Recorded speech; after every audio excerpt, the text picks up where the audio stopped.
فقد قال الله تبارك وتعالى في كلامه المجيد والفرقان الحميد. أعوذ بالله من الشيطان الرجيم. بسم الله الرحمن الرحيم. إن الله يأمر بالعدل والإحسان وإيتاء ذي القربى وينهى عن الفحشاء والمنكر والبغي يعظكم لعلكم تذكرون.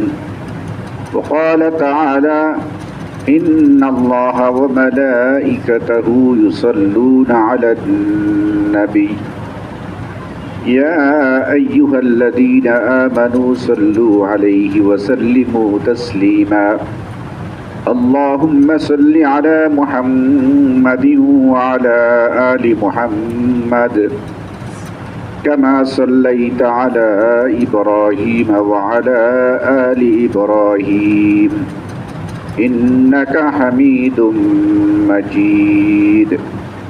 اللهم بارك على محمد وعلى آل محمد كما باركت على إبراهيم وعلى آل إبراهيم إنك حميد مجيد. سبحانك لا علم لنا إلا ما علمتنا إنك أنت العليم الحكيم.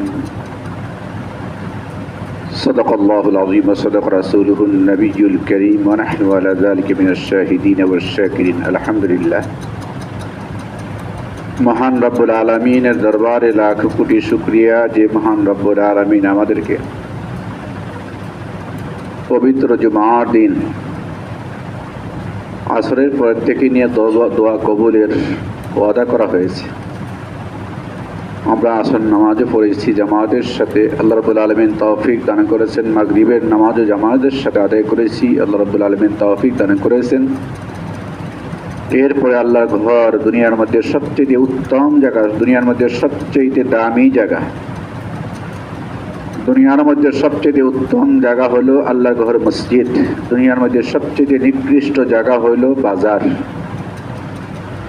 আল্লাহ রাব্বুল আলামিন আমাদেরকে দুনিয়ার মধ্যে সবচেয়ে উত্তম জায়গা আল্লাহর ঘর মসজিদে বসে কিছু দ্বীনি আলোচনা শোনা এবং বলার তৌফিক আল্লাহ তাআলা আমাদেরকে দান করেছেন। এই জন্য শুকরিয়া আদান করি আলহামদুলিল্লাহ। আলোচনার শুরুতে একটি কথা আপনাদেরকে বলবো, আল্লাহ রাব্বুল আলামিন যেন সর্বপ্রথম আমাকে এবং আপনাদেরকে আমল করার তৌফিক দান করেন।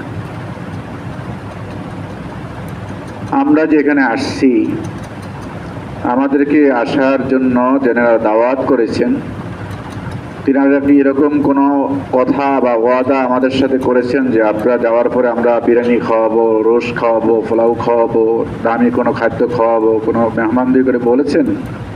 বলেন নাই। বলেছেন কি? বলেছেন ইসলাহি মাহফিল হবে। আপনাদের যে সময়টা, এই সময়টা অত্যন্ত দামি সময়। অবশ্যই আপনাদের সময়টা বাসায় বা বাড়িতে বা দোকানে বা কোনো কর্মে থাকলে এটা একটা মূল্যায়ন ছিল। সেই কাজ ফেলে আপনারা ইসলাহি মাহফিলের নামে মাহফিল শোনার জন্য, আলোচনা শোনার জন্য আল্লাহর ঘর মসজিদে আসছেন। মাদ্রাসার উলামায়ে কেরাম, তালেবে ইলম তারা দাওয়াত করেছে আপনাদেরকে কিছু ইসলাহি কথাবার্তা আলোচনা শোনার জন্য। তাহলে আমাদের এই সময়টা যেন পুরাপুরি কাজে লাগে। এই কাজে লাগার জন্য আমাদের যত ধরনের চেষ্টা, এটা আমরা করতে রাজি আছি তো ইনশাআল্লাহ? আল্লাহ, আমরা শুরুতে দরুদ শরীফ পড়েছি।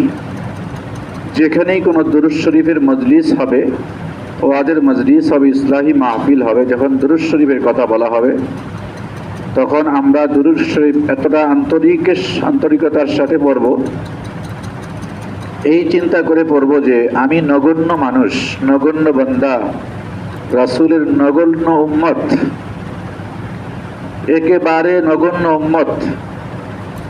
এই আমার নগণ্য ব্যক্তির দুরূদ শরীফ হাদিস পাকের মধ্যে আসছে যে নির্দিষ্ট ফেরেশতারা আপনি যে দুরূদ শরীফটা পড়তেছেন এই দুরূদ শরীফটা রাসূলুল্লাহ সাল্লাল্লাহু আলাইহি ওয়াসাল্লামের রওজায়ে আতহারের মধ্যে পৌঁছে দিবেন। আল্লাহু আকবার, আল্লাহু আকবার। তাহলে আপনার আমার দুরূদ শরীফটা যদি আন্তরিক না হয়, আপনার আমার দুরূদ শরীফটা যদি আন্তরিক না হয়, তাহলে সেই দুরূদ শরীফ সেটাকে আল্লাহর রাসূলের কাছে পৌঁছবে? মানসম্মত কোনো ব্যক্তিকে, কোনো প্রেসিডেন্টকে, কোনো প্রধানমন্ত্রীকে যদি আপনি কোনো একটা জিনিস দেন, ভালো জিনিসই দিলেন, কিন্তু জিনিসটা এরকম ভাবে দিলেন, পেশ করলেন যেন মনে হলো যেন এটা কোনো মূল্য নাই, যাকে দিয়েছেন তারও মনে হয় কোনো মূল্য নাই, তাহলে সে কি ওই জিনিসটা গ্রহণ করবে? করবে না। তাহলে আমরা যখন দুরূদ শরীফ পড়ব তখন এমন আন্তরিকভাবে দুরূদ শরীফ পড়ব, অন্তরের মহব্বত নিয়ে দুরূদ শরীফ পড়ব যে আমার এই দুরূদ শরীফ আল্লাহ রাসূল সাল্লাল্লাহু আলাইহি ওয়াসাল্লামের দরবারে নির্দিষ্ট ফেরেশতারা পৌঁছিয়ে দিবেন। তো জিনার কাছে, জিনার জন্য আমরা দুরূদ শরীফ বললাম, তার কাছে আমার হাদিয়াটুকু পৌঁছলো, এটা যদি ওখানে পৌঁছে তাহলে দুনিয়ার মধ্যে সবচেয়ে সৌভাগ্যবান ব্যক্তি হইলাম আপনি এবং আমরা। তাহলে যখন দুরূদ শরীফ পড়ব তখন আন্তরিকতার সাথে পড়ব। খেয়াল থাকবে তো ইনশাআল্লাহ। আল্লাহ রাব্বুল আলামিন সর্বপ্রথম আমাকে এবং আপনাদেরকে আমল করার তৌফিক দান করুন। যখনই আপনি আল্লাহ এবং তার রাসূলের নাম শুনবেন, যেখানেই হোক, তখন নাম শোনার সাথে সাথে, উচ্চারণ করার সাথে সাথে, পড়ার সাথে সাথে আপনার অন্তরের মধ্যে যেন একটা কম্পন সৃষ্টি হয়ে যায়। ওয়াজিলাত কুলুবুহুম ওয়া ইযা তুলিয়াত আলাইহিম যাদাতুহুম ঈমানা। আপনার অন্তরের মধ্যে, কলবের মধ্যে যেন একটা কম্পন সৃষ্টি হয়ে যায় আল্লাহ বলার সাথে সাথে, লা ইলাহা ইল্লাল্লাহ বলার সাথে সাথে যেন আপনার অন্তরের মধ্যে আল্লাহর মহব্বত সৃষ্টি হয়ে যায়। সুবহানাল্লাহ বলার সাথে সাথে যেন আপনার আমার অন্তরের মধ্যে কম্পন সৃষ্টি হয়ে যায়, মহব্বত যারা যেন আপনার আমার কল্প যেন ভরে যায়। বুঝাইতে পারছি? আল্লাহু আকবার। আমার আলোচনার বিষয় আজকে এটা নয়। আমি যে কোরআনে কারীম থেকে একটি আয়াত তেলাওয়াত করেছি, ইন্নাল্লাহা ইয়া'মুরু বিল আদলি ওয়াল ইহসান। আল্লাহ রাব্বুল আলামিন এখানে বোঝাতে যাচ্ছেন, ইন্নাল্লাহ, নিশ্চয়ই আল্লাহ তাআলা, আদল, ইনসাফ, হক। হক কি জিনিস? কার কি হক, কার কি দায়িত্ব, কার কি কর্তব্য? বাবার কি কর্তব্য সন্তানের প্রতি? সন্তানের কি কর্তব্য বাবার প্রতি? মায়ের কি কর্তব্য মেয়ের প্রতি? মেয়ের কি কর্তব্য মায়ের প্রতি? ওস্তাদের কি কর্তব্য ছাত্রদের প্রতি? ছাত্রদের কি কর্তব্য ওস্তাদের প্রতি? একজন দারোয়ানের কি কর্তব্য মালিকের প্রতি? মালিকের কি কর্তব্য দারোয়ানের প্রতি? একজন মেম্বারের কি দায়িত্ব, একজন মেম্বারের কি কর্তব্য? একজন চেয়ারম্যানের কি কর্তব্য? একজন এমপির কি কর্তব্য? একজন মন্ত্রীর কি কর্তব্য? একজন প্রধানমন্ত্রীর কি দায়িত্ব, কি কর্তব্য? একজন প্রেসিডেন্টের কি দায়িত্ব এবং কি কর্তব্য? এই বিষয়গুলি যদি বিস্তারিত আলোচনা করতে যাই তাহলে লম্বা চূড়া সময়ের প্রয়োজন, কিন্তু এই আলোচনাটা করা জরুরি, জানাও জরুরি, পালন করাও জরুরি। আমার কি হক আপনাদের প্রতি? মাদ্রাসা কর্তৃপক্ষের কি হক আপনাদের প্রতি? আপনাদের কি হক মাদ্রাসার প্রতি? মসজিদের প্রতি কি আপনাদের হক? ইমামের প্রতি আপনাদের কি হক, কি দায়িত্ব, কি কর্তব্য? ইমাম আপনাদের প্রতি কি দায়িত্ব এবং কি কর্তব্য? এটার নাম হলো অধিকার। উদাহরণস্বরূপ, আমি এই লোকের কাছে 500 টাকা পাই, উদাহরণস্বরূপ, উনি যদি আমার 500 টাকা দিয়ে দেয়, এই 500 টাকা আমার অধিকার। উনি যদি আমার এই 500 টাকা দিয়ে দেয়, তাহলে ওনার যে দায়িত্ব 500 টাকা আমাকে দিয়ে দেওয়ার, ওই দায়িত্ব উনি পালন করলো। আর আমার যে অধিকার, আমি সেই অধিকার পেয়ে গেলাম। উনি যদি আমাকে 500 টাকা না দেয়, তাহলে আমি মহল্লাবাসীর কাছে বিচার দেওয়ার দায়িত্ব আছে কিনা, দিতে পারবো কিনা? অবশ্যই পারবো। মেম্বারের কাছে বিচার দিতে পারবো কিনা? অবশ্যই পারবো। চেয়ারম্যানের কাছে বিচার দিতে পারবো কিনা? অবশ্যই পারবো। যদি চেয়ারম্যান মেম্বার তার বিচার করতে না পারে, আমার অধিকার আদায় করে দিতে না পারে, তাহলে আমি কি করব? কোর্টে যাব, ম্যাজিস্ট্রেট কোর্টে যাব, এরপরে জাজ কোর্টে যাব, সেও যদি না পারে হাই কোর্টে যাব, সেও যদি না পারে তাহলে সুপ্রিম কোর্টে যাব, সেও যদি না পারে তাহলে প্রেসিডেন্টের কাছে আমি আবেদন করবো। কথা ঠিক কিনা? তাহলে আমার দায়িত্ব ছিল কি? আমার অধিকার ছিল তার কাছ থেকে 500 টাকা আদায় করে নেওয়া, আর তার দায়িত্ব ছিল আমাকে আমার তার কাছে যে আমি পাওনা 500 টাকা, এই 500 টাকা আমাকে বুঝিয়ে দেওয়া। এখন সমাজের মধ্যে যদি আপনি একজন পিতা হয়ে আপনার সন্তানের প্রতি আপনার কি দায়িত্ব, কি কর্তব্য, এটা যদি আমি নাই বুঝি, তাহলে আমি আমার দায়িত্ব কিভাবে পালন করব? ঠিক তদ্রূপ সন্তানের কাছে পিতার কি প্রাপ্য, কি হক, এটা যদি সন্তান নাই বুঝে, তাহলে সন্তান তার পিতার যে হক সেটা কি সে কিভাবে আদায় করবে? পারবে? পারবে না। বাবার এবং মায়ের সন্তানের প্রতি দায়িত্ব হলো, যখন সে ভূমিষ্ঠ হবে তখন তার ডাইন কানে আজান দেবে, বাম কানে একামত দেবে। আমি খুব সংক্ষেপে বলে যাব, সময় কম। এই আজান দ্বারা ওই সন্তানকে এই কথা বোঝানো হবে যে মাগরিবের আজান দেওয়ার পরে জামাতের টাইম থাকে কতটুক? 10 থেকে 15 মিনিট। জোহরের আজান দেওয়ার পরে সময় থাকে কতটুকু? সর্বোচ্চ আধা ঘন্টা। আসরের আজান দেওয়ার পরে নামাজের সময় থাকে কতটুকু? সর্বোচ্চ 15 মিনিট বা 20 মিনিট। এশারের আজান দেওয়ার পরে সময় থাকে কতটুকু? সর্বোচ্চ আধা ঘন্টা। তাহলে বাচ্চা জন্মনিষ্ঠ হওয়ার পরে বাপ মা তার আত্মীয় তাদের দায়িত্ব হইল ওই সন্তানের কানের মধ্যে এই আওয়াজটা পৌঁছিয়ে দেওয়া যে তো আজান এবং একামত হয়ে গেছে। ডান কানে আজান, বাম কানে একামত। আজান দিয়ে এই কথা তাকে বুঝিয়ে দেওয়া যে নামাজের সময় অতি নিকটে। সে নিকটের সময়টা কতটুকু? 15 মিনিট অথবা সর্বোচ্চ আধা ঘন্টা। তাহলে আমাদের হায়াত হইল সর্বোচ্চ 15 মিনিট অথবা আধা ঘন্টা। কথা বলি, শিক্ষিত সমাজ বোঝার চেষ্টা করবেন। তাহলে আমার ডান কানে আজান এবং বাম কানে একামত দিয়ে আমাকে বুঝিয়ে দেওয়া হলো যে তুমি যে দুনিয়ার মধ্যে আসছো, এই দুনিয়ার মধ্যে আসার পরে তোমার যে সময়, সেই সময়টা হলো মাত্র সর্বোচ্চ 15 মিনিট থেকে আধা ঘন্টা। এক গ্রাম মৌলক বলতেছে, কিরে মৌলভী সাহেব, আটকানোর জন্য কি ব্যাপার? জানাজার নামাজে আজান একামত নাই কি লেগা? বিলাত থেকে লেখাপড়া করে আসছে, মনে করছে মৌলভী সাহেবের দিকে একটু টাকাইতে পারিনি। তাই মিয়া মুন্সি সাহেব বলো তো, জানাজার নামাজের মধ্যে আজান একামত নাই কেন? মুন্সি সাহেব কি এগুলি না পড়িয়া মুন্সি হয়েছে? মুন্সি সাহেব বলছে কেন আজান একামত হয়নি? কখন?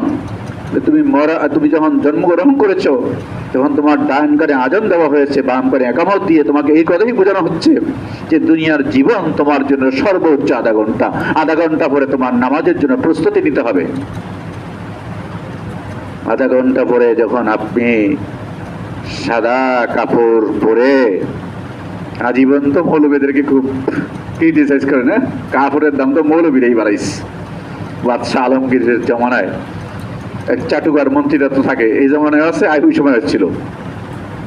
চাটুকার মন্ত্রী বাদশাহ আলমগীরকে বলতেছে, মহারাজ তালেব এলেমরা তো দেখেন না, জুব্বা পরে, আবার টুপিও লাগায়, আবার একটা পাগড়িও লাগায়। মহারাজ দেখছেন এই মৌলবীরাই কিন্তু জামা কাপড়ের দাম বাড়াইছে। এখনো কিন্তু বলে মৌলবীরাই কি করছে? জামা কাপড়ের দাম বাড়াইছে। বাদশাহ আলমগীর তো ছিলেন অনেক বড় আল্লাহওয়ালা বুজুর্গ, বাদশাহ শাহজাহানের ছেলে, এত বিশাল রাজ্যের অধিকারী হয়েও সে সঠিকভাবে পেট ভরে খানা খায়নি। অনেক ঘটনা আছে, সেগুলি শোনানো আমার উদ্দেশ্য নয়। আমাদের উদ্দেশ্য হক কি জিনিস, হক কার হক, আল্লাহর হক কতটুকু, রাসূলের প্রতি আমাদের কি হক, রাসূলুল্লাহ সাল্লাল্লাহু আলাইহি ওয়াসাল্লাম আমাদের প্রতি কি হক, সাহাবায়ে কেরামের প্রতি আমাদের কি হক, সাহাবায়ে কেরাম আমাদের প্রতি কি হক, মায়ের কি হক সন্তানের প্রতি, বাবার কি হক সন্তানের প্রতি, স্বামীর হক কি, স্ত্রীর প্রতি কি হক, স্ত্রীর স্বামীর প্রতি কি হক, সমাজের একজন সাধারণ চৌকিদার থেকে শুরু করে রাষ্ট্রপ্রধান পর্যন্ত কার কি দায়িত্ব, কার কি কর্তব্য, এই জিনিসগুলি বুঝিয়ে দেওয়াই আজকে আমার উদ্দেশ্য। তো বাদশাহ আলমগীর বলতেছে যে দেখো, আল্লাহর দেওয়া নেয়ামত, নাকটা কি আল্লাহ দেওয়ার নিয়ামত না, চক্ষু আল্লাহ দেওয়ার নিয়ামত না, কর্ণ আল্লাহ তাআলার দেওয়া নিয়ামত না, আল্লাহু আকবার, কি বড় নিয়ামত, হার্ট আল্লাহ তাআলার কত বড় দামি এক নিয়ামত, আল্লাহু আকবার, চক্ষু আল্লাহ তাআলার দেওয়া কত দামি এক নিয়ামত। এই নিয়ামতগুলি আল্লাহ রাব্বুল আলামিন আপনাকে আমাকে দান করেছেন কি দরখাস্ত করার কারণে, নাকি বিনা দরখাস্তে দান করেছেন? বিনা দরখাস্তে আল্লাহ রাব্বুল আলামিন দান করেছেন। এক লোক 60 বছর বয়স, সে চক্ষু চিকিৎসা করার পরে, ধনাঢ্য ব্যক্তি, চিকিৎসা করার পরে যখন চক্ষু চিকিৎসক তাকে একটা প্রেসক্রিপশন, মানে তাকে একটা বিল ধরিয়ে দিলেন, প্রায় 60,000 টাকার বিল ধরিয়ে দেওয়ার পরে ওই ভদ্রলোক কাঁদতেছে, মুরব্বী কাঁদতেছে। তো রিসিপশন থেকে বলতেছে, মুরব্বী আপনি কাঁদছেন কেন, কি টাকা পয়সা নেই? বলে না, এই জন্য কাঁদতেছি না। বলে কি জন্য কাঁদতেছেন? বলে কাঁদতেছি এই জন্য যে আল্লাহ রাব্বুল আলামিন 60 বছর পর্যন্ত আমাকে এই চক্ষু দ্বারা পুরা দুনিয়ার নাজ নিয়ামত দেখার তৌফিক দিয়েছেন, সুযোগ করে দিয়েছেন, কিন্তু এই 60 বছর জীবনে আল্লাহ রাব্বুল আলামিন আমার থেকে একটা গত কোনোদিন চান নাই, আর আপনি মাত্র একটা লেন্স লাগাই দিয়েছেন। এই লেন্স লাগাইয়া সামান্য আধা ঘন্টা মেহনত করে আপনি 60,000 টাকার একটা বিল আমাকে ধরিয়ে দিয়েছেন। এই জন্য কাঁদতেছি। এই 60টা বছর আল্লাহ তাআলার নিয়ামত ভোগ করেছি, 60 বছরে একবারও এই নিয়ামতের জন্য একবারও আলহামদুলিল্লাহ বলি নাই, একবারও সুবহানাল্লাহ বলি নাই, একবারও লা ইলাহা ইল্লাল্লাহ বলি নাই, অথচ আপনি আধা ঘন্টা মেহনত করে আমাকে এত বড় একটা বিল ধরিয়ে দিয়েছেন। আল্লাহ রাব্বুল আলামিন আমার আপনার প্রতি কত বড় মেহেরবানি করেছেন। আল্লাহু আকবার। মহতারাম বুজুর্গ দোস্ত, যার চক্ষু নাই সে বোঝে যে চক্ষের কি মর্যাদা, যার দাঁত নাই সে বোঝে দাঁতের কি মর্যাদা, যার হাড়ের মধ্যে সমস্যা সে বোঝে যে হাড়ের কি মর্যাদা। আল্লাহু আকবার। তো বাদশাহ আলমগীর বলতেছেন যে দেখো, আরে উজির তুমি দেখো, আল্লাহর দেওয়া এই নিয়ামতটাকে রাসূলুল্লাহ সাল্লাল্লাহু আলাইহি ওয়াসাল্লামের সুন্নাত দ্বারা ডেকে রেখেছে। আল্লাহু আকবার। যেমন বড় ব্যক্তি সেরকম তার উত্তর। যাই হোক, আরো ঘটনা আছে, সেদিকে যাব না। তাহলে যে একজন মা তার সন্তানের প্রতি, একজন বাবা তার সন্তানের প্রতি কি দায়িত্ব, এটা যদি আপনি আমি নাই বুঝি, তাহলে তার আমার দায়িত্ব, আপনার দায়িত্ব আপনি কিভাবে পালন করবেন, আমি আমার দায়িত্ব কিভাবে পালন করব। আর এই হক সম্পর্কে তো কাল হাসরের দিন আল্লাহ রাব্বুল আলামিনের কাছে আপনার আমার জবাবদিহি করতে হবে। হক দুই ধরনের, একটা হলো হকুল্লাহ, আর একটা হলো হকুল ইবাদ। হকুল্লাহ সংক্ষেপে বলি, নামাজ, রোজা, হজ, যাকাত। নামাজ পড়তে পারেন নাই, পড়ছেন, ত্রুটি হয়ে গেছে। যাকাত সঠিকভাবে দিতে পারেন নাই, ত্রুটি হয়ে গেছে। তওবা করছেন, তওবা করে চোখের 2 ফোঁটা পানি ফেলে দিয়ে আল্লাহ রাব্বুল আলামিনের কাছে কান্নাকাটি করছে, আল্লাহ যেভাবে নামাজ পড়ার ইচ্ছা ছিল, যেভাবে নামাজ পড়ার নিয়ম ছিল, যেভাবে নামাজ পড়ার তরিকা ছিল, ওই তরিকা অনুযায়ী আমি নামাজ পড়তে পারি নাই। আমার তো বয়স হয়ে গেছে, আল্লাহ তুমি আমাকে মেহেরবানি করে মাফ করে দাও। আল্লাহ রাব্বুল আলামিন হইতে পারে তার নাম গফফার, তার নাম রহমান, তার নাম রহিম, এই নামের উসিলে আল্লাহ তাআলা হইতে পারে যে মাফ করেও দিতে পারেন। কিন্তু আপনি আপনার সন্তানের হক নষ্ট করেছেন। মেয়েকে দেওয়ার কথা 2 মেয়ের যতটুকু, 1 ছেলের ততটুকু। ছেলেকে মহব্বত করেছেন, মহব্বত করে মেয়ের হক নষ্ট করে মেয়েকে না দিয়া ছেলেকে দিয়েছেন, পুরোটাই মেয়েকে মাহরুম করেছেন, মেয়ের হক নষ্ট করেছেন। মেয়ে কাল হাসরের দিনে আল্লাহ রাব্বুল আলামিনের দরবারে মামলা দায়ের করবে, মামলা দায়ের করবে, ইয়া আল্লাহ তুমি তো আহকামুল হাকিমিন, জিজ্ঞাসা করো আমার বাবা আমার হক কেন নষ্ট করলো। করে কিনা? আপনাদের আদাবরে হয়তো করে না, আমাদের এলাকায় করে। করে কিনা? করে। দোকানদারের জিনিস কিনেছেন 150 টাকা দাম,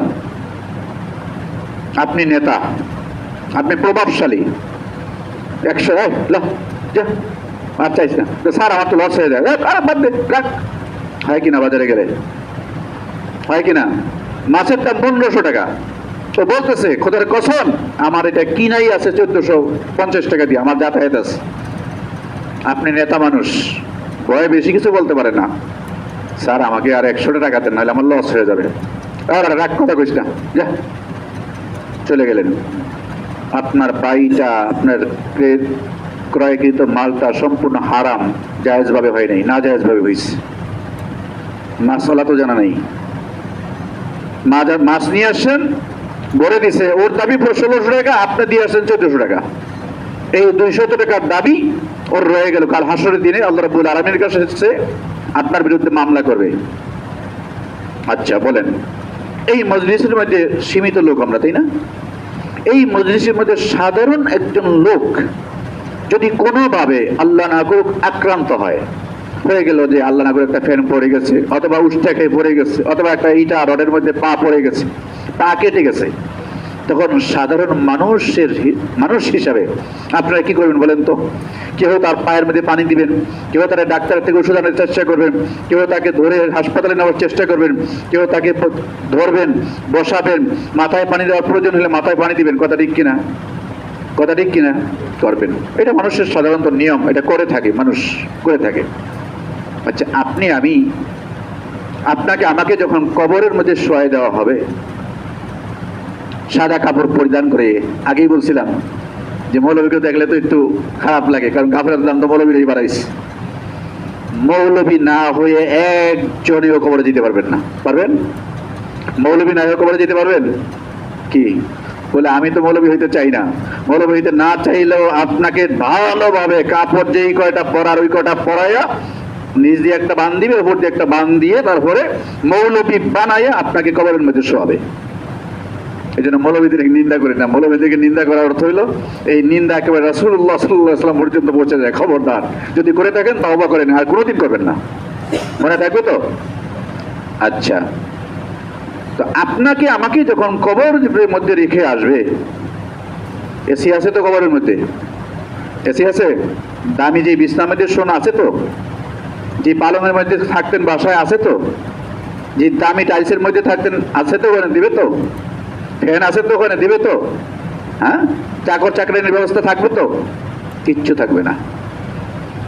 আপনাকে সর্বপ্রথম 3 জনে ধরে কবরের মধ্যে রাখবে। ওই মৃত্যু ব্যক্তি বুঝতে পারতেছে যে আমার সাথে 3 জন লোক আসছে, এই 3 জন মনে হয় আমার সাথী হবে। এরপরে আস্তে আস্তে বাঁশ দিবে, একটা একটা করে দিবে, এরপরে চাটাই দিবে, এরপর 3 জন আস্তে আস্তে সব ধরে ধরে উঠে ফেলবে। তখন বুঝবে আর কেউ আমার সাথে নেই। 3 জনে চলে এসে মাটি দিয়ে চলে আসবে। আপনি এলাকার একজন বড় বাহাদুর, বড় একজন প্রভাবশালী, প্রতাপশালী আপনি। বলেন তো, কিছুক্ষণ পরেই 2 জন ফেরেশতা আপনার কাছে আসবে, আইসা জিজ্ঞাসা করবে, রব্বুক, তোমার রব কে? তখন আপনি যদি বলেন যে আমি অমক সরকারের অমক ব্যক্তি, অমক ওয়ার্ডের অমক ব্যক্তি, মাপ পাবেন তো? মাপ পাবেন? প্রেসিডেন্টের লোক মাপ পাবেন? প্রধানমন্ত্রীর লোক মাপ পাবেন? ট্রাম্পের লোক মাপ পাবেন? পাবেন না। আমি আগেই বলেছি, দুনিয়ার জমিনে যদি আপনি সামান্য আঘাতপ্রাপ্ত হন, আপনার জন্য সমস্ত মানুষ, কেউ পানি দিচ্ছে, কেউ ব্যান্ডেজ করে দিচ্ছে, কেউ ডাক্তারের কাছে নিচ্ছে, কেউ ট্যাবলেট এনে দিচ্ছে, চেষ্টা করতেছে না? কিন্তু ওই জগতে যদি আপনি 3টা প্রশ্নের জবাব দিতে না পারেন, পৃথিবীর সমস্ত শক্তি মিলেও যদি আপনার উপকার করতে চায়, বিন্দু মাত্র কোনো উপকার আপনি করতে পারবে? আপনি যে আপনার মেয়ের হক নষ্ট করে ছেলেকে দিলেন, ওই কবর জগতের মধ্যে আপনাকে যখন আল্লাহ রাব্বুল আলামিন কাল হাসরের দিনে জিজ্ঞাসা করবে, তুমি মেয়ের হক নষ্ট করে ছেলেকে দিয়েছো, তার উত্তরটা কি? তখন আপনি উত্তরটা কি দিবেন বলেন? উত্তর কি আপনার আছে? কোনো উত্তর থাকলে বলেন। এখানে তো সব ধরনের শিক্ষিত মানুষ আছেন যে আমি এই যুক্তিতে দিয়েছি। কোনো যুক্তি খাটবে না। কোরআন ও হাদিস যেখানে বিদ্যমান, সেখানে অন্য কোন যুক্তি, আপনার কোন মহব্বতের খাতির কোনো কিচ্ছু সেখানে মূল্য নেই। তাহলে আপনি আপনার মেয়ের হক নষ্ট করেছেন, ছেলেকে দিয়েছেন। কথা ঠিক আছে কিনা? যাই হোক, আবার আগে চলে আসি, একটু পিছনে যাই। আপনার দায়িত্ব ছিল বাচ্চাকে যখন ডান কানে আজান দিয়েছেন, বাম কানে একামত দিয়েছেন, বাচ্চা যখন 7 দিনের দিন হয়েছে তখন মাথা মুন্ডানো রাসূলুল্লাহ সাল্লাল্লাহু আলাইহি ওয়াসাল্লামের একটা সুন্নত ছিল। তার সুন্দর একটা নাম রাখা এটা রাসূলুল্লাহ সাল্লাল্লাহু আলাইহি ওয়াসাল্লামের একটা সুন্নত ছিল। কিন্তু আপনি রাসূলুল্লাহ সাল্লাল্লাহু আলাইহি ওয়াসাল্লামের সুন্নতের উপর আমল করেন নাই, আপনি নাম রাখছেন পিল্টু। কি নাম রাখে উচ্চারণ করেন। একজনের নাম রাখছে বিবেক। এই বিবেক, কি আশ্চর্য! বিবেক মানে কি? বিবেক মানে আমরা যেটা বুঝি বুদ্ধি, জ্ঞান। নাম রাখছে বিবেক।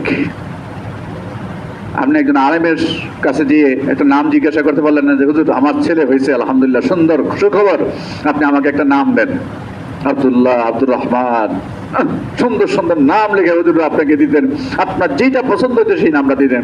কিন্তু আপনি সেটা করেন নাই, আপনার ছেলের নাম রাখছেন পিন্টু। হ্যাঁ, আপনার ছেলের রিপন, শিপন। মুসলমানের নাম কি রিপন শিপন হয়? রাখছেন। এখানেও আপনি ছেলের প্রতি জুলুম করেছেন, মেয়ের প্রতি জুলুম করেছেন। আপনি তার জন্য একটা সুন্দর নাম রাখেন নাই। বহু ঘটনা আছে এই সম্পর্কে, যদি বলতে যাই অনেক সময় হয়ে যাবে। সময় কিন্তু আমার প্রায় আধা ঘন্টার কাছাকাছি পার হয়ে গেছে। তাহলে আপনি আপনার সন্তানের প্রতি যে হক ছিল সে হক আপনি নষ্ট করেছেন। এই জন্য কাল হাসরের দিন আল্লাহ রাব্বুল আলামিনের কাছে জবাবদিহি করতে হবে। ছেলের বয়স যখন 5 থেকে 6 বা 7 হয়ে গেছে, তখন উচিত ছিল তাকে দ্বীনি শিক্ষায় শিক্ষিত করা। বলে আদাবর মাহাতে এসে ভর্তি করে দেবে না, আপনি যেখানে পারেন, যেভাবে পারেন, আল্লাহর পরিচয়, নবীজির পরিচয়, সাহাবায়ে কেরামের পরিচয়, আসমানি কিতাবের পরিচয়, ফেরেশতাদের পরিচয়, হাসরের পরিচয়, কবরের পরিচয়, আল্লাহ রাব্বুল আলামিনের কাছে একদিন আমার দণ্ডায়মান হতে হবে তার পরিচয়, সিরাতের পরিচয়, এই সমস্ত জিনিসগুলি ওই বাচ্চার নলেজের মধ্যে দিয়ে দেওয়ার পরে আপনি আপনার ছেলেকে ব্যারিস্টার বানান, আপনার ছেলেকে ডাক্তার বানান, আপনার ছেলেকে পাইলট বানান, আপনার ছেলেকে ইঞ্জিনিয়ার বানান। আমরা ওলামায়ে কেরাম আপনার বিরুদ্ধে স্লোগান দিব না, মিছিল করব না। যদি আপনি আপনার ছেলের যে হক, আপনার মেয়ের যে হক, আপনার দায়িত্ব ছিল ইলমে দ্বীন শিখা, অতটুকু পর্যন্ত যেটুকু ইলমে দ্বীন শিখলে আপনি একজন পিতা হিসাবে আপনার সন্তান আপনাকে খেদমত করতে পারে, আপনার একজন পিতা হিসাবে, একজন মা হিসাবে ওই সন্তান আপনার হক সম্পর্কে কি, আপনার কি হক ওই মেয়ের প্রতি, মেয়ের কি হক ওই বাবার প্রতি, ওই মায়ের প্রতি, এইটুকু শিখার দায়িত্ব আপনার ছিল। আপনি সেই দায়িত্ব তার অবহেলা করে পালন করেন নাই। এই জন্য আপনার মেয়ে যদি বিপদগামী হয়ে যায়, আপনার ছেলে যদি বিপদগামী হয়ে যায়, এই জন্য সর্বপ্রথম দায়ী হলেন আপনি এবং আপনার স্ত্রী। হক সম্পর্কে বুঝাইতে পারতেছি তো? আচ্ছা, আমরা তো আপনাদেরকে এই কথা বলি না যে দাওরা হাদিস পড়ান। দাওরা হাদিস পাশ করা সবার জন্য জরুরি না, কোরআনে হাফেজ হওয়া সবার জন্য জরুরি না। সবার জন্য যেটুকু জরুরি সেটা হলো মাগরিবের নামাজ 3 রাকাত। এই 3 রাকাত নামাজ কোন রাকাতের মধ্যে সূরা কেরাত পড়তে হবে, কোন রাকাতের মধ্যে পড়তে হবে না, ইমাম সাহেবের পিছনে বললে পড়তে হবে না, ইমাম সাহেবের সাথে বললে পড়তে হবে না, ইমাম সাহেবের সাথে আলাদা বললে পড়তে হবে, তো আত্মাহিদ পড়তে হবে, দুরূদ শরীফ পড়তে হবে, দূরা মাসুরা পড়তে হবে, নিয়ত কিভাবে করতে হবে, কোন সূরার পরে কোন সূরা পড়তে হবে। আপনি একজন ব্যবসায়ী, আপনি কিভাবে মাল মানুষের সামনে উপস্থাপন করবেন? কি ভালো মালটা উপরে দিবেন, খারাপ মালটা নিচে দিবেন? দুধের মধ্যে বিষ বিক্রি করেন, দুধ বিক্রেতা দুধের মধ্যে পানি দেন। মুসলমান দুধের মধ্যে পানি দেয় না। মুসলমান দুধের মধ্যে পানি দিতে পারে না। মুসলমান মিথ্যা কথা বলতে পারে না। মুসলমান মিথ্যা কসম খাইতে পারে না। কিন্তু আল্লাহ রাসূলের হাদিস, হিন্দুরা দুধের মধ্যে পানি দেয় না, এখন মুসলমানরা দুধের মধ্যে পানি দেয়, আরো বেশি দেয়। আসলে কিন্তু দুধের মধ্যে পানি দেয় না। এটা মনে হয় বলছিলাম কিনা আপনাদের কিনা জানি না। এখন কিন্তু মুসলমানরা দুধের মধ্যে পানি দেয় না, পানির মধ্যে দুধ দেয়। কিভাবে জানেন? আমার বাড়ি কেরানীগঞ্জ, আমি ওখানকার হালত সব জানি। একটা বড় কাইরার মধ্যে দুধ নেয়, আর একটা কাইরা থাকে ছোট, ওইটা খালি থাকে, আর একটা 1 কেজির ডিব্বা যেটা মেপে দেয় ওইটাও খালি থাকে। যখন লোকালয় থেকে সে নদী পথে আসবে অথবা একটু দূরে আসবে, আসার পরে কোনো কলের থেকে বা কোনো নদীর থেকে ওই যেই কাইরাটা ছোট, ওই কাইরাটার মধ্যে 1 কাইরা পানি নেয়, মোটামুটি 10 থেকে 15 কেজি, আর দুধ আছে আধা মণ।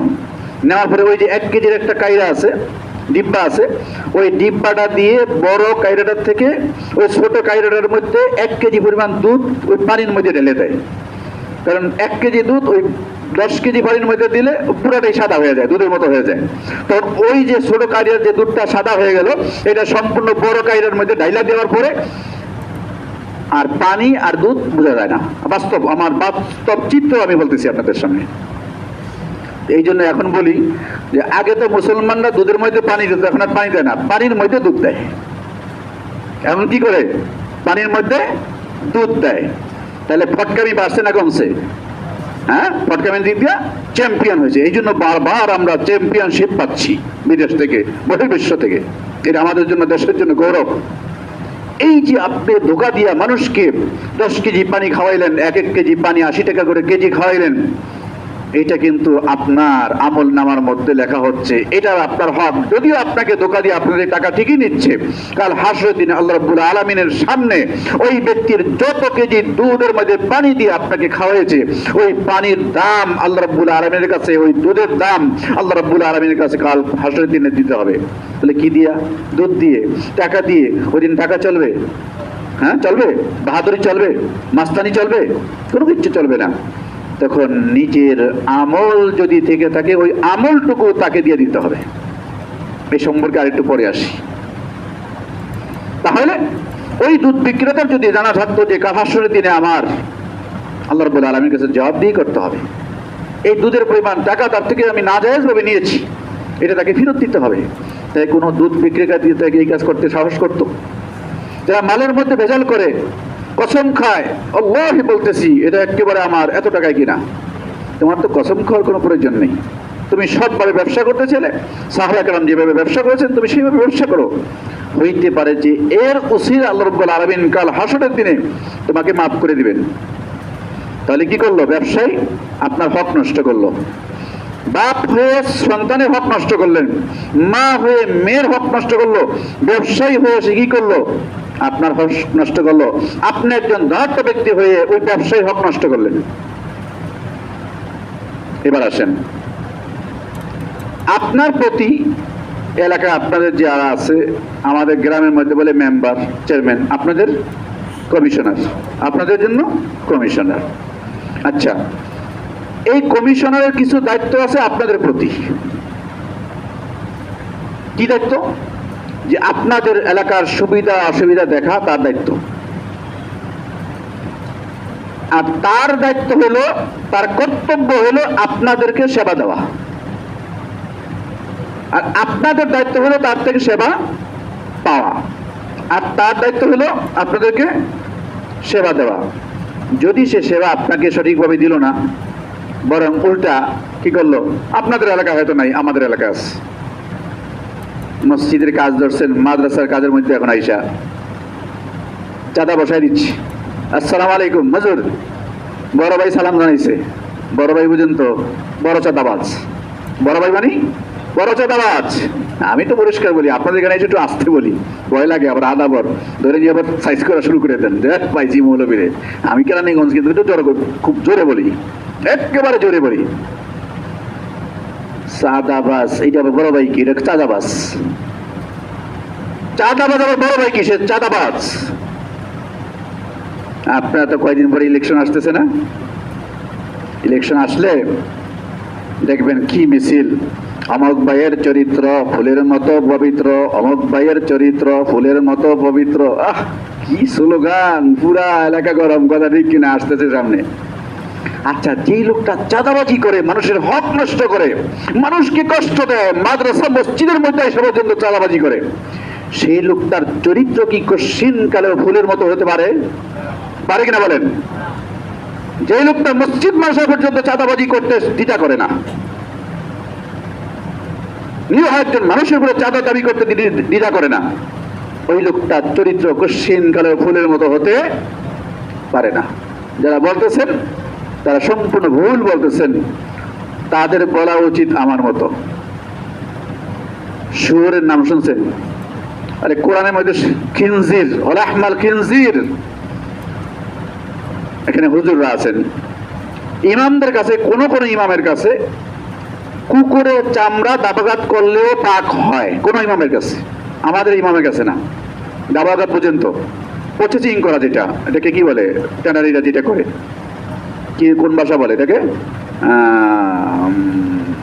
যাকে একটা ভাষা ব্যবহার করে, এটা মনে আসতেছে না, যেটা প্রসেসিং করে বিদেশে রপ্তানি করে চামড়াটাকে, আমরা আরবি ভাষায় এটাকে দাবাঘাত বলি। তো কোন ইমামের নিকটে, যেমন গরুর চামড়া, খাসির চামড়া, ভেড়ার চামড়া, এটাকে দাবাকাত করে শুকিয়ে এটার উপর আপনি নামাজ পড়তে পারেন, জায়নামাজ হিসেবে, যার জায়েজ এবং মোলায়েম। ইচ্ছা করে গরুর চামড়া খেতে পারেন, খাসির চামড়া খেতে পারেন, জায়েজ এবং স্বাদ।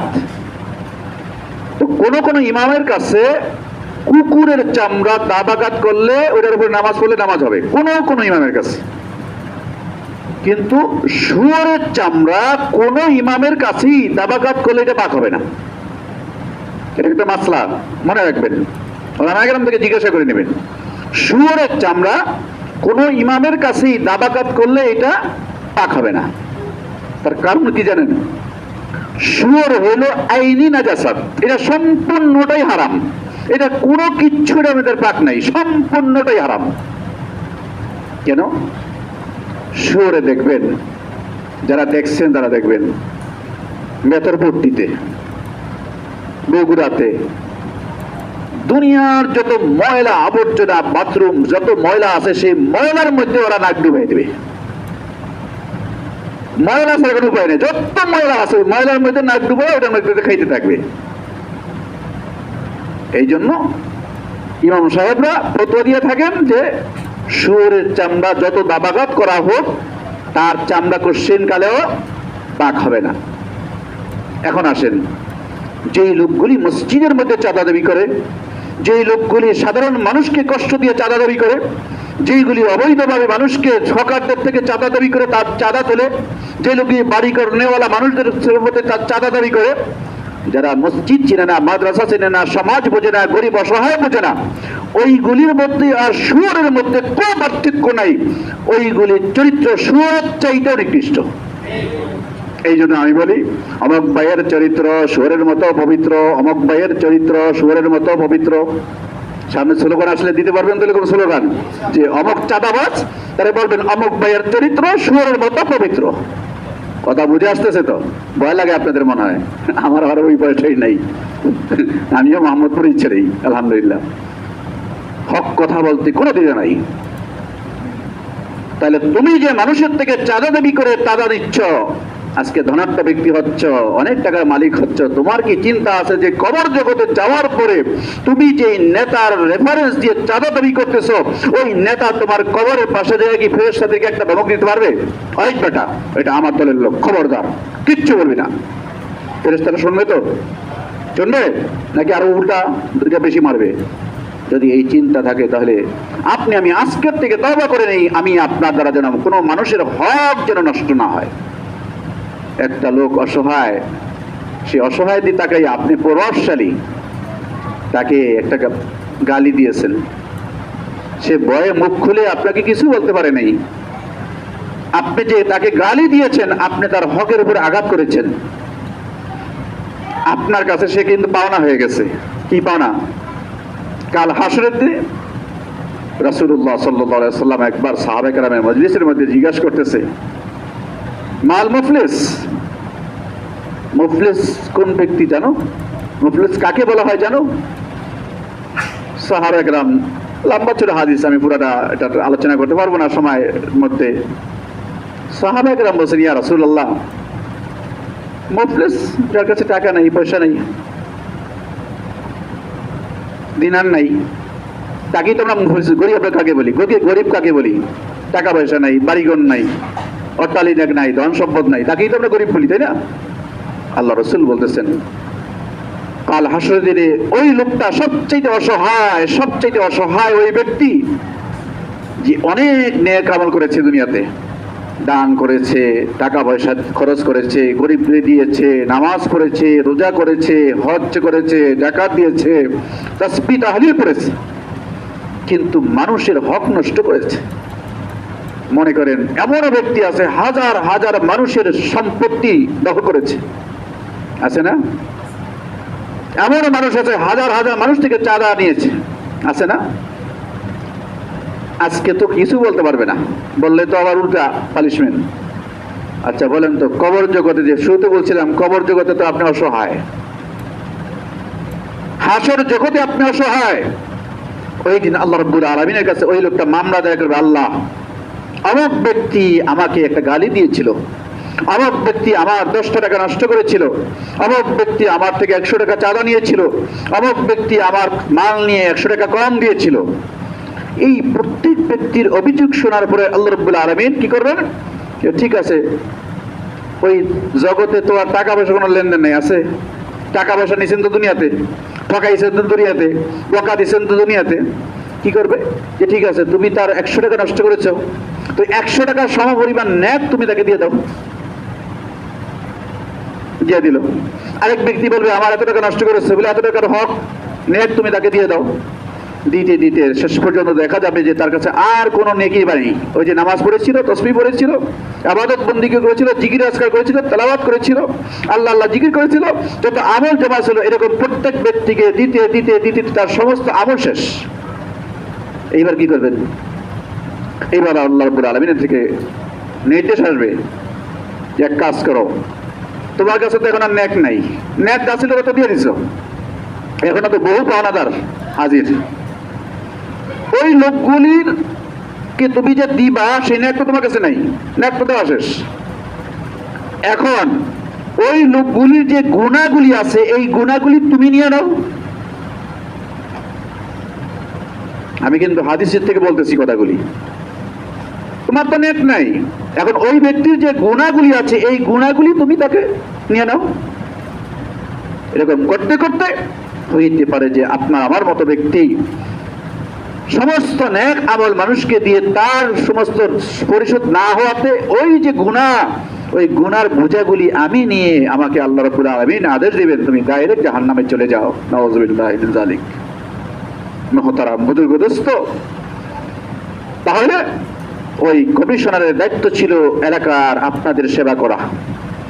সে কিন্তু অঙ্গীকার করেছে, আমি যদি কমিশনার হইতে পারি আপনাদের সেবা করার সুযোগ আমাকে দিবেন, দোয়া করবেন। কথা ঠিক কিনা? সেবা করার সুযোগ দিবেন এবং দোয়া করবেন আমার জন্য, কথা বলেছিল কিনা? তো সেবা করার সুযোগ দিয়েছে নাকি আপনাদের উপরে জুলুম করেছে? যদি জুলুম করে থাকে তাহলে এর ফল অর্থাৎ আপনার হক সে নষ্ট করলো। ওই কমিশনার, ওই মেম্বার অথবা ওই চেয়ারম্যানের প্রতি আপনার কিছু হক ছিল, সেটা কি? সেই হকটা সর্বপ্রথম আপনি আমি নষ্ট করেছি। কিভাবে? যখন ইলেকশন আসে তখন চেয়ারম্যান, মেম্বার, এমপি প্রার্থীরা আপনাদেরকে চাটা খাওয়ায় কিনা? ধরে নিলাম আদাবরের মানুষকে খাওয়ায় না, আমাদের এলাকায় খাওয়ায়। চা ফ্রি, ক্লাব করে দেয়, গান বাদ্য ফ্রি, চেয়ার ফ্রি, এই চা, বিস্কিট, চানাচুর যত আছে সব খাওয়া। আমার জীবনে আমি কোনোদিন অদ্য পর্যন্ত, এই বয়স পর্যন্ত, কোন মেম্বার, চেয়ারম্যান, এমপি প্রার্থীর থেকে একটা চা তো দূরের কথা, একটা চানাচুরের দানাও পর্যন্ত অদ্য পর্যন্ত মুখে দিয়ে দেখি নেই। আল্লাহ রাব্বুল আলামিন যেন যতদিন হায়াত বাঁচায় রাখে ততদিন যেন আল্লাহ রাব্বুল আলামিন এই সমস্ত খানার থেকে আমাকে আল্লাহ তাআলা হেফাজত করেন, সাথে সাথে আপনাদেরকেও যেন আল্লাহ তাআলা হেফাজত করেন। কারণ হলো সর্বপ্রথম যখন আপনি তার হকের উপরে আঘাত করেছেন, তার কারণ আপনার দায়িত্ব ছিল একজন ন্যায়নিষ্ঠাবান ব্যক্তি, উপযুক্ত ব্যক্তিকে নিঃস্বার্থে আপনার দামি ভোটটা তাকে দেওয়া। আপনি তার চা খেয়ে, তার বিস্কুট খেয়ে, তার নিমন্ত্রণ গ্রহণ করে, তার বিরিয়ানি খেয়ে, তার রোষ খেয়ে, সে চোর হোক, ডাকাত হোক, গুন্ডা হোক, পান্ডা হোক, ওই দিকে তাকান নাই, ওই রোস্টের দিকে তাকাইয়া, ওই পোলার দিকে তাকাইয়া, ওই চায়ের দিকে তাকাইয়া তাকে উপযুক্ত ব্যক্তির জায়গায় অনুপযুক্ত ব্যক্তিকে আপনি ভোট দিয়ে আপনার তার প্রতি যে একটা হক ছিল আপনার, ওই হকটাকে আপনি সর্বপ্রথম নিজে নষ্ট করেছেন। সমাজের মধ্যে হচ্ছে কিনা? এখন দেখেন এর পরিণাম কি হচ্ছে। যেই ব্যক্তি 2 কোটি টাকা খরচ করে একজন এমপি হয়েছে, এখন তো নাকি 2 কোটি না, প্রায় 200-150 কোটি টাকা নাকি খরচ হয়ে যায়, আল্লাহ ভালো জানে, এই সম্পর্কে আমরা জানি না, রাজনীতি করি না। তো যেই ব্যক্তি 2 কোটি টাকা খরচ করে এমপি হইল, কিভাবে খরচ করলো? আপনাদের পিছনে কিন্তু খরচ করছে। চা খাওয়াইছে না, বিরিয়ানি খাওয়াইছে না, রোজ খাওয়াইছে না, ভালো ভালো খাদ্য খাওয়াইছে না, যাতায়াত দিছে না, সব কিছু দিছে। দিয়া আপনাদের ইনসাফে কি বলে, ওই ব্যক্তি এমপি হওয়ার পরে সর্বপ্রথম ওর যে খরচ করছে আপনার পিছনে, ওইটা আগে নিবে নাকি আপনাদেরকে আগে সেবা দিবে সেটা বলেন। কথা বুঝতে মানে আপনাদের অসুবিধা হচ্ছে না কষ্ট হচ্ছে? যে ব্যক্তি আপনাদেরকে 2 কোটি টাকা খরচ করলো আপনাদের পিছনে, আমার ইনসাফে বলবে যে ওই 2 কোটি টাকা আগে সে নিবে, তার পকেটের মধ্যে আগে ঢুকাবে। ঢুকানোর পরে যদি অতিরিক্ত কিছু থাকে সেবা দেওয়ার, তাহলে তার আশেপাশে চামচাদেরকে দিবে, এরপরে সুযোগ থাকলে আপনাদেরকে দিবে, না হলে লাদ্রি লাদ্রি লাদ্রি। তাহলে সর্বপ্রথম আপনার যে দায়িত্ব ছিল, আপনার যে কর্তব্য ছিল, সেই কর্তব্যটা দায়িত্বটা আপনি সর্বপ্রথম লঙ্ঘন করেছেন। আপনি এমপিকে দোষান কেন? আপনি কমিশনারকে দোষান কেন? আপনি মেম্বারকে দোষাচ্ছেন কেন? সর্বপ্রথম দোষটা আপনি করেছেন। আপনার তো উচিত ছিল, আমার তো উচিত ছিল, আমি আপনাকে উপযুক্ত একজন ব্যক্তিকে আমি ভোট দিব, এর বিনিময়ে আমি 1 কাপ চাও খাবো না। এই অঙ্গীকার করতে পারবেন? পারবেন? যদি পারেন তাহলে 2টা ফায়দা। একটা হইল যে আখিরাতে আল্লাহ তাআলার কাছে আপনার জবাব দিয়ে করতে হবে না। আল্লাহ, আমি উপযুক্ত ব্যক্তি ছাড়া আমি চা খেয়ে, চানাচুর খেয়ে, রোজ খেয়ে, পোলাও খেয়ে আমি ভোট দিই নেই। আমি ভোট দিয়েছি একজন লোক যার মধ্যে আল্লাহর ভয় আছে। সর্বপ্রথমে কি দেখবো? ঈমান। অনেকে বলে দেশ বড়, আগে আগে দেশ বড়, আগে ঈমান বড়। আগে আমার ঈমান বড়, তারপরে আমার দেশ। দেশও আমার কাছে প্রিয়, মাতৃভূমি আমার, কিন্তু আমার কাছে সর্বপ্রথম যেটা জিনিস সবচেয়ে মূল্যবান, সেটার নাম কি? ঈমান। আমি যদি ঈমান নিয়ে কবরে যেতে না পারি তাহলে আমার উপায় আছে? সর্বপ্রথম দেখবো যে আমার ঈমান হেফাজত থাকবে কোন ব্যক্তিকে ভোট দিলে। নাম্বার 2, আমার মাতৃভূমি, আমার দেশ হেফাজত থাকবে কোন ব্যক্তিকে ভোট দিলে। নাম্বার 3, চাঁদাবাজ, ঘুষখোর, মদখোর, হিরুঞ্চি, দুর্নীতিবাজ, টেন্ডারবাজ, দান্দাবাজ, এই 5গুলিকে আমি ভোট দেব না। আমি ভোট দেওয়ার কারণে, আমার একটা ভোটের কারণে যখন সে এমপি হবে, সে মন্ত্রী হবে, মন্ত্রী হয়ে এমপি হইয়া যত ধরনের আকাম কুকাম নাজায়েজ কাজ করবে, যত ধরনের চাঁদাবাজি করবে, যত ধরনের গুনাহের কাজ করবে, যত ধরনের জুলুম করবে, ওই জুলুমের একটা অংশ আমি ভোট দেওয়ার কারণে কাল হাসরের দিন আল্লাহ রাব্বুল আলামিন এই আমল নামার মধ্যে আমার ওই গুনাহের একটা অংশ লিখে দিবেন। আমি সংক্ষেপে বলতেছি, বুঝে আসতেছে তো সবার? আমার পয়সা আমি খাচ্ছি, আমার বাড়িতে আমি ঘুমাচ্ছি, আমার পরিশ্রম দ্বারা আমি ডাল ভাত খাচ্ছি, আমি কেন তোমার চাঁদাবাজির গুনাহের একটা অংশ ভোগ করব? এর মতো বোকা দুনিয়াতে কি হতে পারে? তাহলে আমি কেন সর্বপ্রথম যে অন্যায়টা করলাম, আমার যে একটা দায়িত্ব ছিল, সেই দায়িত্বর অবহেলা আমি করলাম, করে একটা অযোগ্য লোককে আমার স্বার্থ, সামান্য স্বার্থের বিনিময়ে তাকে ভোট দিয়ে আমি এমপি বানিয়ে, ওই এমপি যত ধরনের আকাম কুকাম নাজায়েজ কাজ করবে, হারাম কাজ করবে, জুলুম করবে, নির্যাতন করবে, তাকে নির্যাতন করার একটা সুযোগ, একটা সাপোর্ট আমি দিয়ে দিলাম। ওই সাপোর্টের কারণ সে সমস্ত পাপের একটা অংশ আমার আমল নামার মধ্যে লিখে দিবেন আল্লাহ তাআলা। কয়জনে রাজি আছেন নিতে? বলেন, হাত উঠান দেখি, কয়জনে রাজি আছেন? হাত উঠান, বুঝে হাত উঠান যে না, আমি কোন নালায়েক, কোন নাজায়েজ, কোন অযোগ্য ব্যক্তিকে আমি ভোট দিব না, এবং যাকে ভোট দিব তার থেকে আমি একটা চানাচুরের বিচি পর্যন্ত মুখে দিব না। আমার এটা আমার এলাকার মধ্যে মসজিদের ঘোষণা, এটা সকলেই জানে, মুখস্থ সকলের। কারণ জীবনে কোন মেম্বার থেকে, কোন চেয়ারম্যান থেকে, কোন এমপি প্রার্থী থেকে 1 কাপ চা তো দূরের কথা, একটা বিস্কুটের টুকরো মুখে দিয়ে দেখিনি। এখন সর্বপ্রথম আপনি তার চা খেয়ে, আপনি তার বিরিয়ানি খেয়ে, আপনি তাকে অযোগ্য ব্যক্তিকে ভোট দিয়ে আপনার যে দায়িত্ব ছিল, কর্তব্য ছিল, অবহেলা করেছেন। এখন ওই ব্যক্তি যত কিছু দায়িত্ব এবং কর্তব্য আছে সেইটাও সে অবহেলা করবে, আর এর জন্য দায়ী সর্বপ্রথম আপনি এবং আমি। হক বুঝে আসতেছে তো? তাহলে আমার কাছে মেম্বারের দায়িত্ব ছিল, হক ছিল সঠিকভাবে একজন ভালো মানুষকে দেখে আমার মূল্যবান ভোটটা তাকে দেওয়া। কথা বুঝে আসছে? ঠিক এমনি ভাবে একজন মেম্বার থেকে, চৌকিদার থেকে শুরু করে প্রেসিডেন্ট পর্যন্ত প্রত্যেকের দায়িত্ব এবং কর্তব্য যদি আমরা বুঝতাম, আমাদের বুঝে আসতো, তাহলে সমাজের মধ্যে এই উচ্ছৃঙ্খলা, বিশৃঙ্খলা, চালাবাজি, দান্দাবাজি, টেন্ডারবাজি, এটা সমাজের মধ্যে হইতো না। তার কারণ হলো সে বুঝতো যে আমি তো চাঁদাবাজি করি ঠিকই, আমি চাঁদাবাজারে কিন্তু ওই আদাবরের মুসল্লিরা ভোট দিবে না। তার কারণ ওরা জানে যে চাঁদাবাজি করে যত গুনাহ হবে তার একটা অংশ তারা ভাগিদার হবে, অতএব তারা কোনোদিন এই কাজ করবে না, এই বোকামি কোনোদিন করবে না। কথা বুঝে আসতেছি কিনা? তাহলে ওই চাঁদাবাজ আপনার উসিলায়, আমার উসিলায়, আপনার কথার উসিলায়, আপনার আমলের উসিলায় কিছুটা হইলেও সংশোধন হয়ে যাবে। তো তাহলে আমি কি করলাম? আমার যে দায়িত্ব ছিল এটা অবহেলা করলাম। এই অবহেলার কারণে অযোগ্য একটা ব্যক্তিকে আমি এলাকার দায়িত্ব দিয়ে সমস্ত গুনাহের বাগির একটা অংশ আমি বহন করলাম। তাহলে সর্বপ্রথম বাপের মায়ের কি হক, সন্তানকে বুঝাইতে হলে কি করতে হবে? ওটুক তো কমাস কম পড়াইতে হবে, তাকে পড়াইতে হবে না? ওটুক মাসলা তো জানতে হবে। মা বাপের, মায়ের বাপের পায়ের নিচে সন্তানের বেহেশত জান্নাত। এখন এই ছেলে তো জানে না, মেয়ে তো বুঝে না যে বাপের কি মর্যাদা। সর্বপ্রথম যে অন্যায়টা আমরা করি বিবাহ করার সময়, আমরা তো দিনদারি দেখি না। আমরা সর্বপ্রথম যেটা দেখি সেটা হলো মেয়ের বাবার বাড়ি কয়টা আছে, মেয়ের বাবার বাড়ি কয়টা আছে। সর্বপ্রথম কিন্তু মনে কিছু নেবেন না, আমরা কিন্তু ওই মেয়ের বাপের কাছে হাঙ্গা বইলাম সর্বপ্রথম। ওই মেয়ে যদি কোনো ভুল করে আপনি তো কিছু বলতে পারবেন না, তার কারণ মেয়ে তো উল্টা একটা উত্তর দিব, উল্টা বলা করো কেন? আমার বাপের পয়সা দিয়ে চলো, আমার বাপের বাড়ির মধ্যে থাকো, আমার বাপের গাড়ি দিয়ে চলো, বাহাদুরি করো, বাহাদুরি করে দেখাবো না।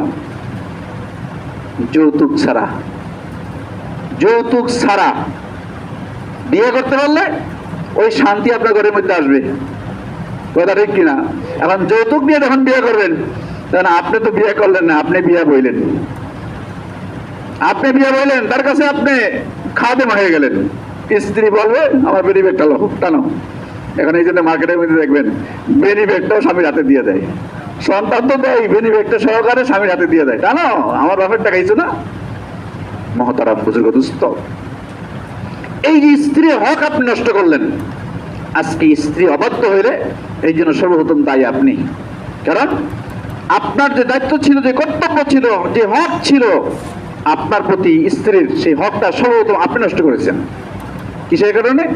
আপনি লোভের কারণে। এখন যদি এই স্ত্রী আপনার অবাধ্য হয়, সে গুনার মধ্যে লিপ্ত হয়, এর জন্য এর একটা অংশ আপনি পাবেন ওই গুনার। কেউ কি চায় তার অন্যের গুনাহ আমার কাঁধে নিব? নিব না। তাহলে সর্বপ্রথম আপনি কি করেছেন? স্ত্রীর যে হক ছিল, একজন দিনদারি দেখে, দিনদার মহিলা দেখে বিবাহ করা, সেটা আপনি করেন নাই। আপনি পয়সার দিকে দেখেছেন, বাড়ির দিকে দেখেছেন, গাড়ি দেখেছেন। তাহলে স্ত্রীর হক আপনি নষ্ট করছেন। এখন স্ত্রী যে আপনার হক সেটা সে বুঝবে না, বোঝার চেষ্টা করবে না, আপনার হক সে আদায় করবে না, কারণ এই সম্পর্কে জানা নাই। আপনার সন্তান, আপনার ছেলে, আপনার মেয়েকে আপনার সর্বপ্রথম দায়িত্ব হলো দিনদারি শিক্ষা দেওয়া। আল্লাহ রাসূল বলতেছেন, কোন ব্যক্তি একজন মেয়ে হইল, সে তাকে দ্বীনি শিক্ষায় শিক্ষিতা করে একজন দিনদার ছেলের কাছে সে বিবাহ দিল, আল্লাহ রাসূল বলেছেন সে এবং আমার এই যে দুই আঙ্গুল দেখিয়ে জান্নাতে পাশাপাশি থাকবে। আল্লাহু আকবার। জান্নাতের মধ্যে ওই ব্যক্তি, কোন ব্যক্তি? যে নাকি নিজের মেয়েকে দিনদারি শিক্ষা দিল এবং ভালো একজন দিনদার পাত্রের কাছে বিবাহ দিল, সে এবং আমি জান্নাতের মধ্যে এরকম দুই আঙ্গুল দেখায় বলছেন একই সাথে থাকবো। আল্লাহু আকবার, সুবহানাল্লাহ। সাহাবায়ে কেরাম আরজ করেছেন, ইয়া রাসূলুল্লাহ, আমার যদি দুইটি মেয়ে থাকে, বলে সেও আমার সাথে জান্নাতে একসাথে থাকবে। আরেক সাহাবী আরজ করেছেন, ইয়া রাসূলুল্লাহ, আমার যদি তিনটি মেয়ে থাকে, বলে সেও আমার সাথে জান্নাতে থাকবে। আল্লাহু আকবার। এর থেকে খুশখবরি আর কি হতে পারে? তাহলে আমাদের সন্তানদেরকে আমি দোষারোপ করি, আমার সন্তান, হুজুর আমার ছেলে তো কথা শোনে না, হুজুর আমার মেয়ে তো কথা শোনে না, হুজুর আমার স্ত্রী কথা শোনে না। আসলে স্ত্রীরও দোষ না, ছেলেরও দোষ না, মেয়েরও দোষ না। আপনি একজনের কথা শোনেন নাই, এখন 10 জনে আপনার কথা শোনে না। কার কথা শোনেন নাই? আপনি আল্লাহর হুকুম মানেন নাই, রাসূলের তরিকা অনুযায়ী চলেন নাই, যার জন্য এখন আপনার মেয়ে আপনার কথা শোনে না, আপনার ছেলে আপনার কথা শোনে না, আপনার স্ত্রী আপনার কথা শোনে না, আপনার চাকর বাকর আপনার কথা শোনে না। আপনি একজনের কথা শোনেন নাই, এই জন্য আপনার অধীনস্থরাও আপনার কথা শোনে না। কামা তাদিনু তুদানু, যে ইচ্ছা কর না ওই ইচ্ছা পার না, যেমন কর্ম সেরকম ফল। এই জন্য সন্তানদেরকে দিনই শিক্ষায় শিক্ষিত করা। সময় তো শেষ মনে হয়, আচ্ছা যাই হোক, আর অল্প সময়ের মধ্যে শেষ করে দিব। তাহলে আপনার কর্তব্য ছিল আপনার সন্তানকে এতটুকু পরিমাণ এলমে দিয়ে শিক্ষা করা, যতটুকু এলমে দিয়ে শিক্ষা করলে আপনার সন্তান, আপনি যে একজন পিতা, পিতার যে হক, সেই হকটা যেন সে বুঝতে পারে। আপনার মেয়েকে এতটুকু দ্বীনি ইলম শিক্ষা দেওয়া, দাওরা হাদিস কোরআনের কোনো প্রয়োজন নাই, হাফেজে কোরআন হওয়ার সবার জন্য প্রয়োজন নাই, মুফতি হওয়া সবার জন্য প্রয়োজন নেই। আপনি শুধু এতটুকু এলেম তাকে শিক্ষা দেন যে তোমার প্রতি মা বাবার কি দায়িত্ব, কি কর্তব্য, তোমার প্রতি মা বাবার কি হক, মা বাবার কি হক তোমার প্রতি, নবীজির কি হক উম্মতের প্রতি, উম্মতের কি হক নবীজির প্রতি। কথা ঠিক আছে? আল্লাহ তাআলা আমাদের জান এবং মাল তো করে করে নিয়েছেন কিসের বিনিময়ে?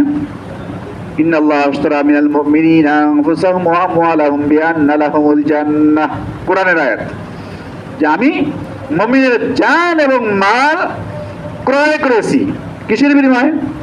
জান্নাতের বিনিময়ে। আমরা কিন্তু ক্রয়কৃত মাল। কোন জিনিস যদি আপনি টাকা দিয়ে কিনে আনেন, ওই দোকানদার কি ওই জিনিসটা দাবি করতে পারবে? পারবে না। আমার আল্লাহ কত মেহেরবান, কত দয়ালু, আমাদেরকে জান্নাতের বিনিময়ে ক্রয় করেছেন, তারপরে আল্লাহ রাব্বুল আলামিন আমাদের উপরে ছেড়ে দিয়েছেন। আল্লাহু আকবার। এরপরে যদি আমরা জান্নাতের অধিকারী হতে না পারি, এরপরে যদি আল্লাহর হুকুম রাসূলের তরিকা অনুযায়ী চলতে না পারি, কাল হাসরের দিনে আল্লাহ রাব্বুল আলামিনের কাছে কি জবাব আমরা দিব? মুহতারাম বুজুর্গদোস্ত, দুনিয়া খুব কঠিন, দুনিয়া খুব কঠিন।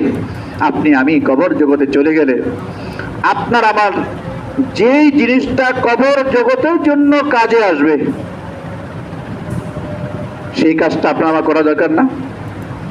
বন্ধু বান্ধব, সন্তান সন্ততি রেখে গেছেন, দ্বীনি ইলম শিক্ষা দেন নাই, মাসলা মাসাইল শিক্ষা দেন নাই, হাদিসের মধ্যে আসছে। আপনি মনে করেন আবার সেই পুরনো কথা আসছি, আপনি মরে যাওয়ার পরে যদি এলাকার সমস্ত অনুসারীরাও আপনাকে একটা করে সেলুট দেয় কবরের জগতের, কবরের পাশে যে কোনো লাভ হবে? সেলুট দিল, দেয় না? বিভিন্ন লাভ হবে? লাভ হবে না। 1000 মানুষও যদি সেলুট দেয় কোনো লাভ হবে? 1 কোটি মানুষও যদি আপনার কবরের পাশে দেয় সেলুট দেয় কোনো লাভ হবে? লাভ হবে না।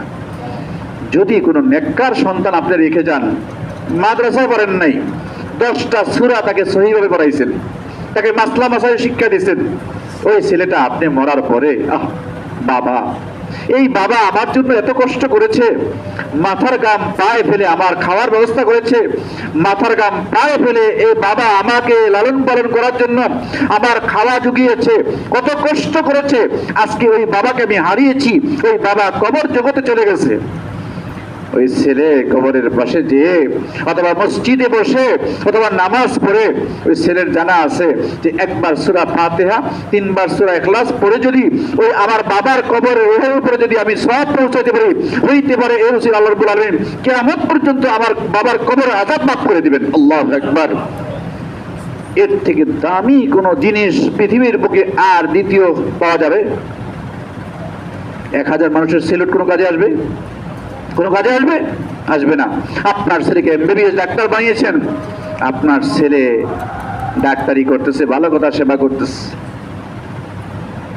করতেছে, ভালো কথা, কিন্তু আপনার ছেলেকে এমবিবিএস ডাক্তার বানানোর আগে যদি মাদ্রাসায় শুধু 6টা মাস পড়াইয়া তাকে 10টা সূরা মুখস্থ করান, 10টা সূরা সহি করান, নামাজের ফরজ ওয়াজিবগুলি আপনি তাকে শিক্ষা দেন, শিক্ষা দেওয়ার পরে আপনি ডাক্তার বানান, আমাদের কোনো আপত্তি নাই। আমি মাঝে মাঝে এক ডাক্তারের কাছে যাই,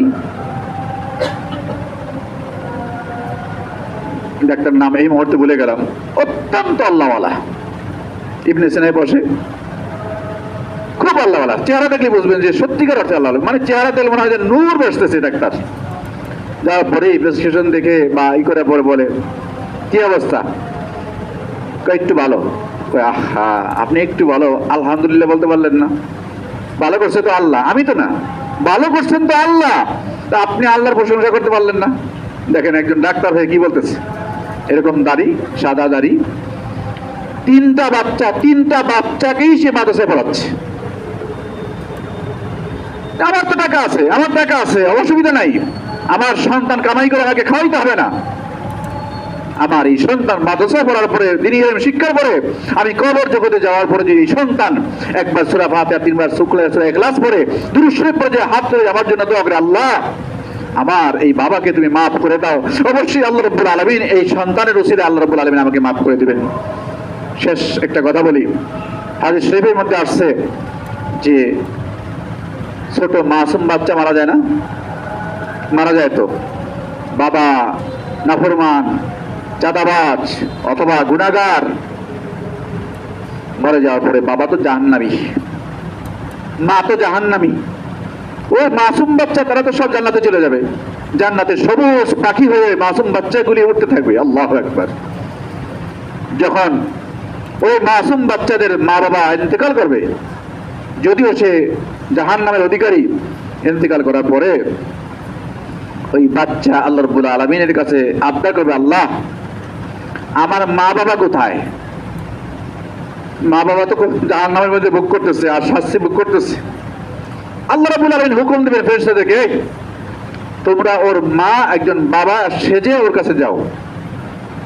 হাদিস শরীফের মধ্যে আসছে ওই মা, ওই বাচ্চা ওই মা এবং বাবার হাত ধরে টেনে, কারণ মা বাবার শরীরে একটা ঘেরান আছে না, একটা গন্ধ আছে না, একটা ঘেরান আছে, প্রত্যেকের শরীরে একটা গন্ধ আছে। বাচ্চারা কিন্তু মা বাবার শরীরের ঘ্রাণ শ্রবণ, ঘ্রাণ নাকে নিয়ে কিন্তু বুঝতে পারে এটা আমার মা, এটা আমার বাবা। আল্লাহু আকবার। কি মহব্বত আল্লাহ রাব্বুল আলামিন সৃষ্টি করে দিয়েছেন মা বাবার ভিতরে, সন্তানের কি প্রতি কি মহব্বত। ওই সন্তান হাত শুকে বলবে, এটা আমার মা না, এটা আমার বাপ না। আল্লাহ রাব্বুল আলামিন মেহেরবান, দয়া করে আল্লাহ বলবেন, হে ফেরেশতারা, আমার নাম গফফার, আমার নাম রহমান, আমার নাম রহিম, আমার নামের উসিলায় এই মাসুম বাচ্চা আজকে তার আবদার আমি ফিরিয়ে দেব, এটা আমার নামের সাথে সামঞ্জস্য নয়। যাও ওই মা বাবাকে মাফ করে তাকে জান্নাতে নিয়ে আসো, ওই বাচ্চাদের সাথে তাদের সাথে জান্নাতে দিয়ে দাও। মুহতারাম বুজুর্গ দোস্ত, কথা শেষ। আমরা যেন আমাদের সন্তানের হক নষ্ট না করি, আমাদের সন্তানদের যেন যতটুকু প্রয়োজন অতটুকু মাসলা মাসাইল কোরআন শিক্ষা দেই, নামাজ শিক্ষা দেই। মা বাবা যেন সন্তানের কাছে কি দামি এই জিনিসটা তাকে যেন আমরা বুঝাই। যখন আপনি মা বাবা হয়ে সন্তানকে আপনার দাম সম্পর্কে বোঝাবেন, ওই সন্তান আপনি কবরে যাওয়ার পরে কোনো দিনই আপনাকে বলবে না। আর না হইলে কবরে দিয়ে এসে 2-3 দিন কাঁদবে, কানার পরে টেলিভিশন সাইরা দিয়ে আপনি এসি বাড়ি করছেন, ওই বাড়ির মধ্যে বসে নাচ গান থিয়েটার দেখতে থাকবে। আর ফেরেশতারা আচ্ছা করে বাইরাবে আপনাকে, যে তুই সন্তান রেখে আসছিস, কামাই করে আসছিস, গুনাহ দরিয়া দুনিয়াতে রেখে আসছিস, এর স্বাদ তুই ভোগ করতে থাক। কোনটা করবেন এটা আপনার আমার চিন্তার বিষয়। আল্লাহ রাব্বুল আলামিন আপনাকে আমাকে নেক সন্তানের বাবা হিসাবে কবুল করুন, আপনাকে আমাকে সন্তানদেরকে দ্বীনের শিক্ষার জন্য কবুল করুন, আপনাকে আমাকে সন্তানের যে কি হক পিতা মাতার প্রতি এটা বোঝার তৌফিক আল্লাহ তাআলা আমাদেরকে দান করুন। সকলের জন্য দোয়া করবেন, খাস করে আমার জন্য দোয়া করবেন। আল্লাহ রাব্বুল আলামিন যেন যতদিন জীবনে হায়াতে বাঁচিয়ে রাখে, আল্লাহ রাব্বুল আলামিন হক কথা মানুষের সামনে তুলে ধরার তৌফিক যেন আল্লাহ তাআলা দান করেন। আমি আপনাদের জন্য দোয়া করি, আপনারা আমাদের জন্য দোয়া করবেন। আল্লাহ রাব্বুল আলামিন আমাদের এই মজলিসকে, এই মাদ্রাসাকে, এই মসজিদকে আল্লাহ রাব্বুল আলামিন কবুল করুন, এই মজলিসকে আল্লাহ তাআলা কবুল করুন। মূল্যবান সময়টা যে আমরা নষ্ট করেছি, এই সময় যেন আল্লাহ রাব্বুল আলামিন কাল হাসরের দিনে এর উসিলায় আল্লাহ তাআলা যেন আমাদের প্রত্যেককে জান্নাতের অধিকারী করে দেন। আর কোনো আমল আছে কিনা? হুজুর কোথায়? আর কোনো দোয়া? বাতিগুলি বন্ধ করে দিতে বলা হয়। আমরা দুরূদ শরীফ পড়ি, খুব আন্তরিকভাবে দুরূদ শরীফ পড়ব। اللهم صل على محمد وعلى آل محمد كما صليت على إبراهيم وعلى آل إبراهيم إنك حميد مجيد اللهم بارك على محمد وعلى آل محمد كما باركت على إبراهيم وعلى آل إبراهيم إنك حميد مجيد أستغفر الله الذي لا إله إلا هو الحي القيوم وأتوب إليه أستغفر الله الذي لا إله إلا هو الحي القيوم وأتوب إليه আমরা প্রত্যেকে অনেকের আমাদের মা নাই বাবা নাই আত্মীয় স্বজন তারা দুনিয়ার এক সময় ছিল এখন নাই কবর জগতে চলে গেছে তাদের জন্য চোখের দুটা পানি ফেলে দোয়া করবো আল্লাহ তাআলা তাদেরকে যেন মাফ করে দেন বিশেষ করে আমরা যে প্রতিষ্ঠানে বসে আছি আল্লাহ রাব্বুল আলামিন এই যে প্রতিষ্ঠানকে যেন কবুল করেন এই প্রতিষ্ঠানের সমস্ত জরুরিয়াত আল্লাহ তাআলা গায়বী খাজানা থেকে যেন ব্যবস্থা করে দেন বিশেষ করে প্রতিষ্ঠানের যারা আত্মীয় স্বজন যারা প্রতিষ্ঠান করেছে তারা কবর জগতে চলে গেছে আল্লাহ তাআলা তাদেরকেও যেন মাফ করে দেন সুবহানাল্লাহি ওয়া বিহামদিহি সুবহানাল্লাহিল আযীম ربنا ظلمنا أنفسنا وإن لم تغفر لنا وترحمنا لنكونن من الخاسرين ربنا آتنا في الدنيا حسنة وفي الآخرة حسنة